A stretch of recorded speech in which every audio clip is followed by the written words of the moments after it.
9h45 sur votre télévision Kaolack TV. Les titres, c'est tout de suite. Ça chauffe encore à la mairie de Kaolack. Un agent municipal blessé et évacué aux urgences. Le maire Serigne Mboup hué par ses travailleurs. Les reporters de Kaolack TV ont été à la découverte d'un village appelé Senghor dans la région de Fatick. Plus de détails dans le développement. À Nioro, la jeunesse de Macky Sall ont encore à nouveau serré leur de réélire son excellence, monsieur le président Macky Sall, en 2024. Les titres seront suivis de l'international, du journal sportif et aussi de la revue de presse. Les titres, c'est tout de suite.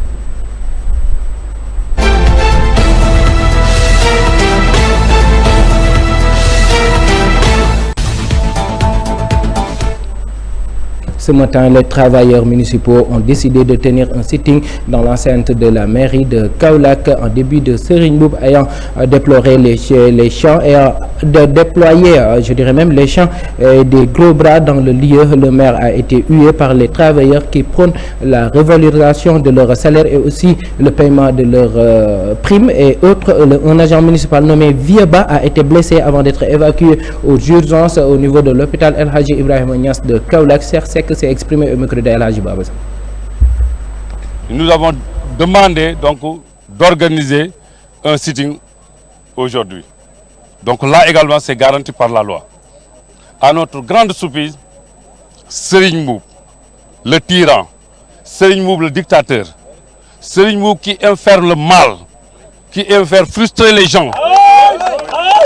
Serigne Mboup, partout où il est passé, à travers Cœur de Ville, à travers Sotexika, LNTTS, partout où il est passé, donc il ne fait que réprimer, il ne fait que radier, il ne fait que condamner les travailleurs, il ne fait que humilier le travail. Alors arrivé dans la mairie de Kaolack, il pense qu'il peut faire toujours la même chose. Alors il a oublié que ici c'est une institution. Là-bas, c'était une propriété privée et personnelle. Nous avons programmé de faire un sitting. Mais arrivé ici dans la mairie, aujourd'hui, vous voyez, vous avez vu le décor, des chiens. Il a monté des caméras. Vous voyez, il a fait même des délimitations de la mairie. Partout, il a délimité. Il a fermé toutes les portes avec des chaînes. Comme si on est en guerre. Donc, il a donné l'autorisation à ces nervis-là. Parce que nous avions l'information hier qu'il a donné 3 noms. Moi, Cheikh Yansek, le nom de Abdou Khadr et le nom de Vieba, blessé, agressé. Donc, il pense qu'une fois que ces 3-là sont éliminés, le mouvement donc sera paralysé. Mais il se trompe. Tous ces gens-là sont plus déterminés que Cheikh Seck, plus déterminés que Momodouba, plus déterminés qu'Abdou Khadr. Même si nous sommes éliminés, le combat continue parce que c'est un combat de principe. À la mairie de Kaolack, nous restons avec les travailleurs municipaux qui ne comptent pas baisser les bras avant d'avoir gain de cause. Reportage signé Asta Diagne. D'après un sitting et un dépôt d'un préavis de grève où ils énumèrent toutes leurs revendications, les employés de la mairie de Kaolack ont fustigé leur mécontentement envers le maire de la région de Kaolack, M. Serigne Mboup, qu'ils qualifient de maire dictateur. Nous avons demandé donc d'organiser un sitting aujourd'hui. Donc là également c'est garanti par la loi. À notre grande surprise, Serigne Mboup, le tyran, Serigne Mboup le dictateur, Serigne Mboup qui aime faire le mal, qui aime faire frustrer les gens. Serigne Mboup, partout où il est passé, à travers Cœur de Ville, à travers Sotexika, LNTTS, partout où il est passé, donc il ne fait que réprimer, il ne fait que radier, il ne fait que condamner les travailleurs, il ne fait que humilier le travail. Alors arrivé dans la mairie de Kaolack, il pense qu'il peut faire toujours la même chose. Alors il a oublié que ici c'est une institution. Ils ont soulevé des propos envers le maire en affirmant qu'il est le maire le plus nul des maires qui sont passés à la mairie de Kaolack. Vous voyez, vous avez vu le décor, des chiens. Il a monté des caméras. Vous voyez, il a fait même des délimitations de la mairie. Partout il a délimité. Il a fermé toutes les portes avec des chaînes. Comme si on est en guerre. Donc il a donné l'autorisation à ces nervis-là. Parce que Nous avions l'information hier qu'il a donné 3 noms. Moi, Cheikh Tidiane Seck, le nom de Abdou Khadr et le nom de Vieux-Ba, blessé, agressé. Donc, il pense qu'une fois que ces 3-là sont éliminés, le mouvement donc sera paralysé. Mais il se trompe. Tous ces gens-là sont plus déterminés que Cheikh Seck. Tous les problèmes qui se trouvent à la mairie de Kaolack, c'est M. Serigne Mboup qui en est le principal responsable. De ce fait, ils ne vont pas bouger jusqu'à ce qu'ils marchent sur leur cadavre. Plus déterminé que Mamadouba, plus déterminé qu'Abdou Khadr. Même si nous sommes éliminés, le combat continue parce que c'est un combat de principe. Les difficultés qu'ils sont à la mairie de Kaolack, c'est ainsi la cause du révolte des employés d'aujourd'hui. Leur objectif est d'avoir des solutions immédiates. À 14 km de Kaolack, les populations de la commune de Sibassor ont une aggravée à cause de l'insécurité qui règne dans leur localité. En effet, la recrudescence des agressions est notée partout à Sibassor. En tant qu'agent de la municipalité à Sibassor, Abdoulaye Mbodj affirme que la mairie fait, je dirais même de son mieux pour que la sécurité de la commune soit plus renforcée. Abdoulaye Mbodj, nous écoutons au micro de Degensek. Évidemment, sur le problème d'insécurité aussi, c'est un problème qui est là. À Sibassor, nous vivons un problème d'insécurité notoire parce qu'il y a des agressions partout. Ça aussi, il est dû à la délinquance de certains individus non connus dont il faudra au moins réfléchir sur comment mettre en place une brigade au niveau de Sibassor, une brigade mobile qui intervient pour barrer la route aux agresseurs, ce que j'appelle les bandits de grand chemin. Sur le plan de l'éclairage, lui aussi, il a contribué énormément en mettant des poteaux électriques. Il y a aussi le programme des 1000 lampadaires dont Sibassor aura sa part. C'est juste pour lutter contre l'insécurité au niveau de la commune de Sibassor. Tout ce qui va permettre à ce qu'on appelle l'épanouissement des Sibassorois, le maire, il travaille. Je pense qu'il est en train de réfléchir avec les autorités étatiques, notamment le ministère de l'Intérieur, pour mettre en place un poste de gendarmerie. Je pense que le maire, c'est quelqu'un qui est censé apporter des solutions aux problèmes que rencontrent les Sibassorois. Et je pense que l'insécurité, ça fait partie de ses préoccupations.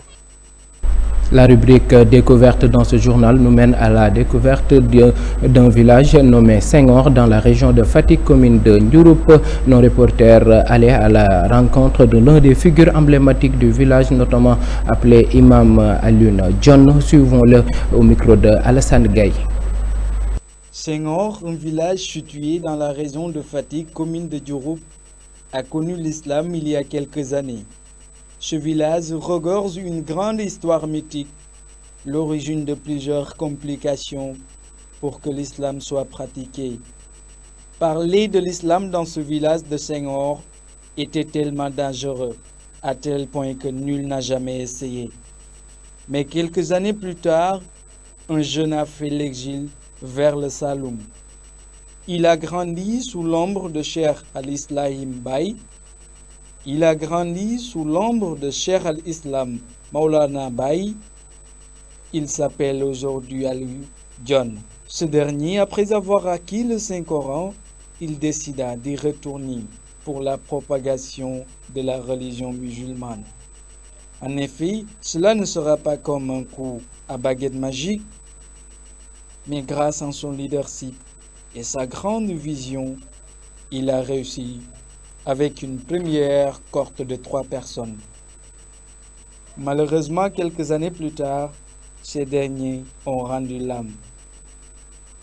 La charge devient un lourd fardeau, mais en 2020, un autre homme multidimensionnel du nom de Cheikh Abdel Habib Diop est venu dans ce village pour épauler Imam Alioune John. Aujourd'hui, ces 2 figures emblématiques ont arrivé à convertir la quasi-totalité du village, même si il y a certains qui n'admettent toujours pas le changement. Nous pouvons retenir qu'il y a une belle jeunesse aujourd'hui qui, tous sous l'ombre de Imam Alioune et de Cheikh Abdel Habib, ont maîtrisé le Saint-Coran.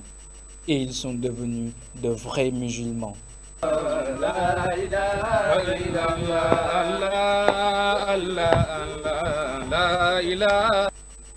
Second quinquennat, Niokores est le slogan de la jeunesse Macky 2024 situé dans le département de Nioro. La réélection du président Macky Sall 2024 s'avère être une priorité pour cette jeunesse de l'APR Nioro.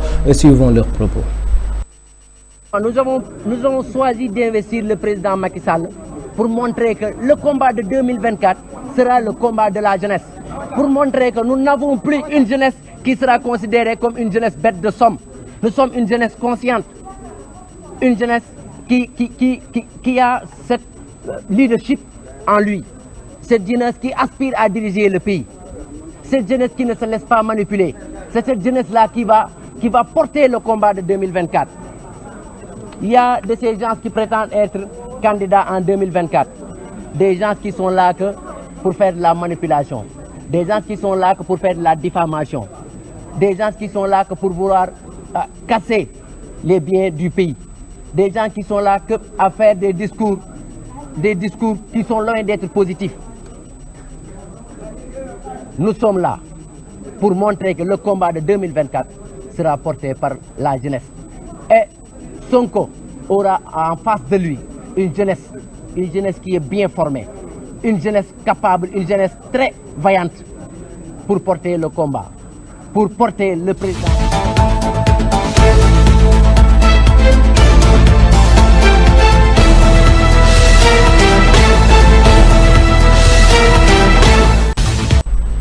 Fin de la première partie de cette édition, la seconde sera consacrée à l'actualité internationale, le sport et enfin la revue de presse. Nous commençons avec l'actualité internationale, ce sera avec Asta Diagne. Marron, l'actualité internationale au Mali, les groupes armés du Nord signataires de l'accord de paix de 2015 sont ce lundi 20 février à Algérie et à Massine à Algérie pour une réunion avec le chef de file de la médiation internationale sur l'accord de paix plus menacé que jamais et à Amassine au sud de la ville de Kidal pour lancer une vaste opération militaire commune de sécurisation des populations. Au Cameroun, les avocats des partis soupçonnés d'avoir participé à l'assassinat du journaliste Martinez Zogo, retrouvé mort le 22 janvier dernier, se livrent à une petite guerre de communication pour médias interposés. Au Maroc, la Confédération démocratie du travail a organisé dimanche 19 février une grève nationale dans la fonction politique et une marche pacifique dans tout le royaume du Maroc. Les syndicats protestent contre l'aggravation de la crise sociale et la cherté de la vie. Ces derniers mois, les prix du produit alimentaire ont flambé. À Rabat, la marche a été empêchée par le déploiement d'un dispositif policier important. Parlons sport avec le retour de Sadio Mané ainsi que la victoire des Lionceaux au Caire. Tout de suite, l'actualité sportive.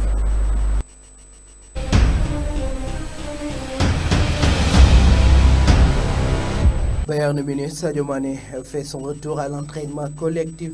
Comme attendu depuis quelques jours, Sadio Mané a participé à l'entraînement collectif du Bayern Munich ce dimanche. Sadio Mané est de retour. Une bonne nouvelle pour le Bayern Munich qui vient de subir sa deuxième défaite en championnat samedi sur la pelouse de Borussia.